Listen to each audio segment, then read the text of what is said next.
आज की क्लास में हम पढ़ने वाले त्रिकोणमिति, जहाँ पे आपके एग्जाम में क्वेश्चन 100% पूछे ही जाते हैं।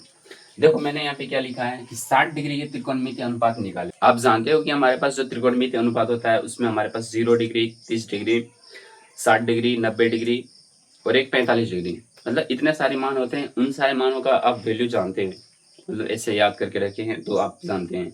पर आपके एग्जाम में वो तो पूछा ही जाता है, पर आपके एग्जाम में ये भी बहुत ही मायने रखता है और जो कि इम्पोर्टेंट है। जैसे कि साइन 45 डिग्री, उसकी वैल्यू कैसे निकालें। सभी त्रिकोणमिति 45 डिग्री का मान निकालें। और यहाँ पे लिखा हुआ है 60 डिग्री के सभी त्रिकोणमिति अनुपात निकालें। हो सकता है आपके एग्जाम में ये भी पूछा जाए कि 30 डिग्री के सभी त्रिकोणमिति अनुपात निकालें, 90 डिग्री या फिर 60 डिग्री। तो उसी प्रकार से हम आज की क्लास में 60 डिग्री पढ़ने वाले हैं। और इसके पहले वाले क्लास में मैंने आपको बताया था कि 45 डिग्री की वैल्यू कैसे निकालते हैं, तो आप जाके उसको भी देख सकते हैं। आपके एग्जाम में कुछ भी पूछा जा सकता है, इसलिए देखना आवश्यक है। अब हम बात करते हैं यहाँ पे 60 डिग्री के त्रिकोणमिति अनुपात कैसे निकालें। तो इसके लिए हमारे पास एक त्रिभुज होना चाहिए, और हम जानते हैं कि जब भी हम सब त्रिकोणमिति पढ़ते हैं तो वहां पे हमारे पास एक समकोण त्रिभुज होता है। पर यहाँ पे हमारे पास एक 60 डिग्री की त्रिभुज चाहिए। तो देखो मैं यहाँ पे कैसे करता हूँ।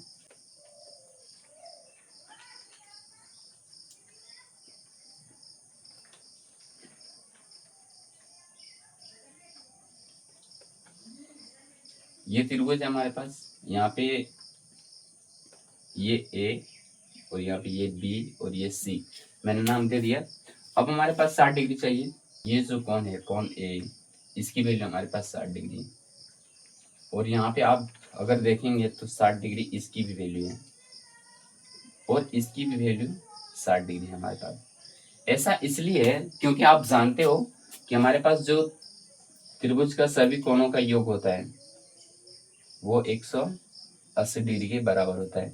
यदि हमारे पास एक कोण 60 डिग्री है, दूसरा कोण 60 डिग्री है और तीसरा कोण भी हमारे पास 60 डिग्री है, तो तीनों कोणों का योग हमारे पास 180 डिग्री है।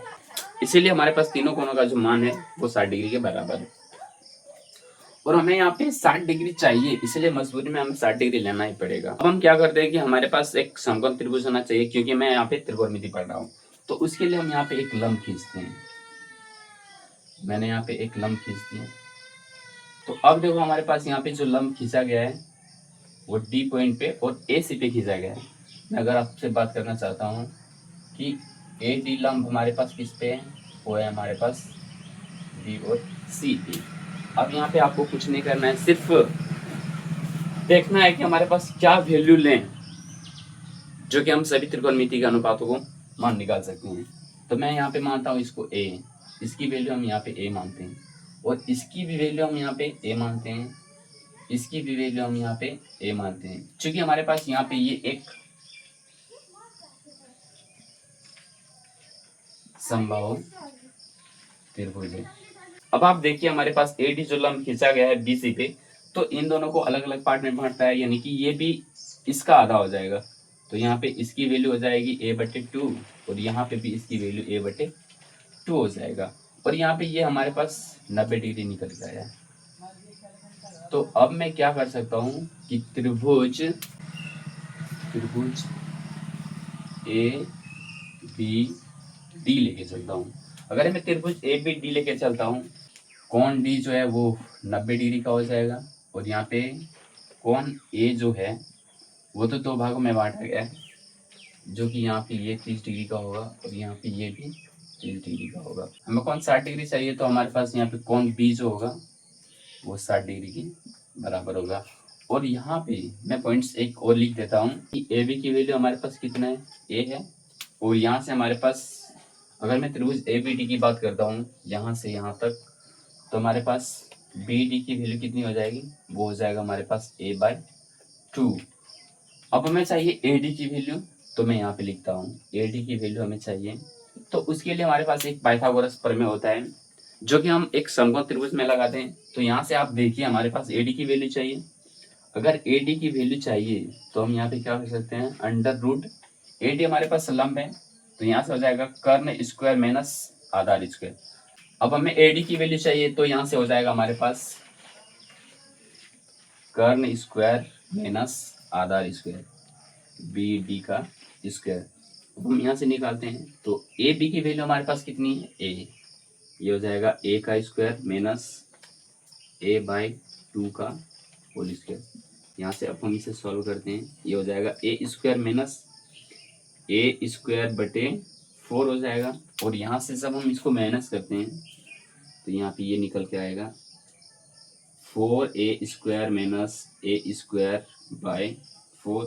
तो यहाँ से हो जाएगा हमारे पास under root 3a square by 4।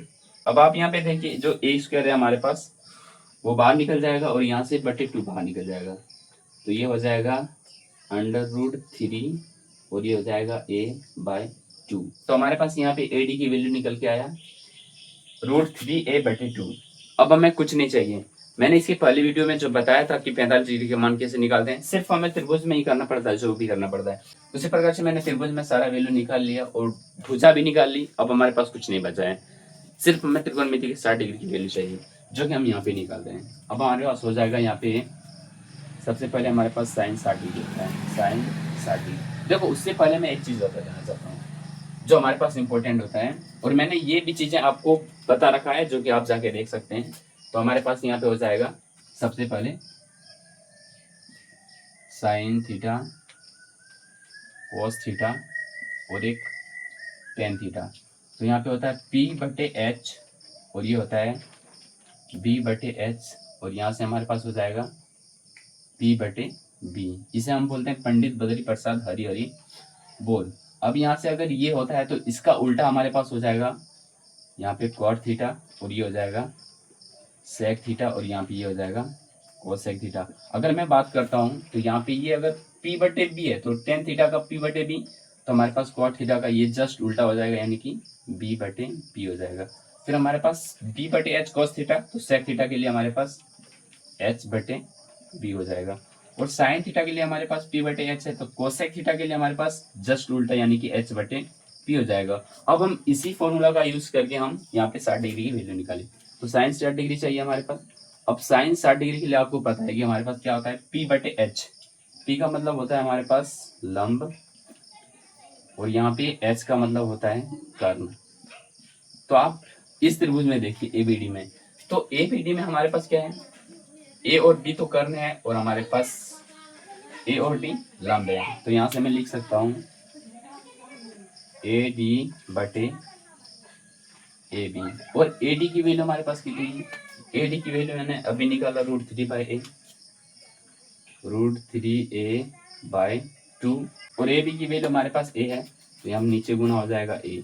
अब यहाँ से A कैंसिल होगा तो हमारे पास बचेगा क्या √3/2। और आप सभी को पता है कि हमारे पास साइन 60 डिग्री की वैल्यू √3/2 ही होता है।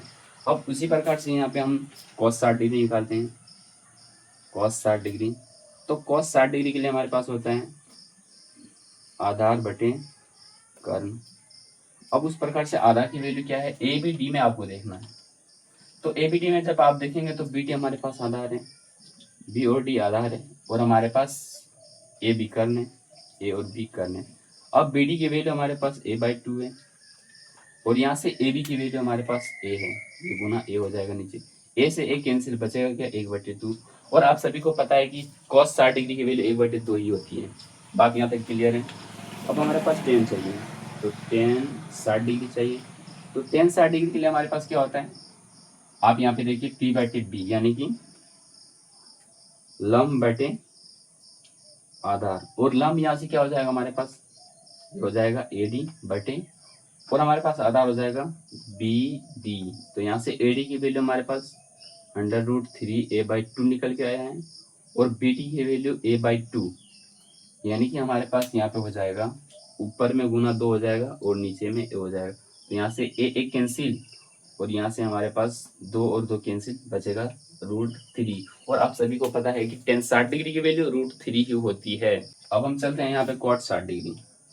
तो cot 60 डिग्री के लिए हम जानते हैं जो फॉर्मूला होता है वो होता है आधार बटे लंब, और यहाँ से आधार की वैल्यू BD और लंब की वैल्यू AD। तो यहाँ से BD की वैल्यू हमारे पास क्या है A/2, ये हो जाएगा A/2 और हमारे पास नीचे AD है, तो AD की वैल्यू हमने निकाला √3a/2। तो यहाँ से हो जाएगा 2 ऊपर जाएगा और √3a नीचे रह जाएगा। तो 2 से 2 कैंसिल, A से A कैंसिल, बचेगा हमारे पास 1/√3। और आप सभी को पता है कि हमारे पास cot 60 डिग्री की जो वैल्यू होती है वो 1/√3 के बराबर होता है। अब हमें चाहिए sec 60 डिग्री, तो उसके लिए मैं यहाँ पे लिखता हूँ sec 60 डिग्री, और इसकी वैल्यू हमारे पास यहाँ पे sec 60 डिग्री, तो sec के लिए हमारे पास होता है h/b, मतलब कर्ण बटे आधार। तो यहाँ पे मैं लिखता हूँ कर्ण बटे आधार, और यहाँ से जो हमारे पास कर्ण है वो ए बी है और आधार हमारे पास बी टी है। तो मैं लिखता हूँ ए बी बटे बी डी। अब यहाँ से ए बी की वैल्यू हमारे पास कितनी है, ए बी की वैल्यू हमारे पास ए है, तो मैं यहाँ पे लिखता हूँ ए, और बी डी की वैल्यू हमारे पास a/2 है, तो मैं यहाँ से लिखता हूँ गुना 2 हो जाएगा, और हमारे पास यहाँ पे ए नीचे हो जाएगा, ए से ए कैंसिल, हमारे पास बचेगा 2। और आप सभी को पता है sec 60 डिग्री की वैल्यू 2 ही होता है। फिर हम चलते हैं cosec 60 डिग्री। अब cosec 60 डिग्री की वैल्यू हमें चाहिए, तो उसके लिए होता है हमारे पास कर्ण बटे लंब। अब यहाँ से कर्ण की वैल्यू हमारे पास ए बी है और लंब की वैल्यू ए डी है, तो कर्ण की वैल्यू हमारे पास यहाँ पे ए बी है, कर्ण की वैल्यू ए बी मतलब ए है, और यहाँ से ए बटे, और ए डी की वैल्यू हमने निकाला अभी √3a/2, तो यहाँ से 2 तो ऊपर चला जाएगा और √3a नीचे आ जाएगा, तो यहाँ से ए कैंसिल, तो ये बचेगा हमारे पास 2/√3। बात अगर यहाँ तक क्लियर है और मैंने आपको जो समझाया वो आपको समझ में आया, तो एक लाइक कर दीजिए और अपने दोस्तों के पास शेयर भी कर दीजिए। और यदि आप चैनल पे पहली बार हैं तो चैनल को सब्सक्राइब भी कर लीजिए, क्योंकि ये चैनल आपके लिए हेल्पफुल है।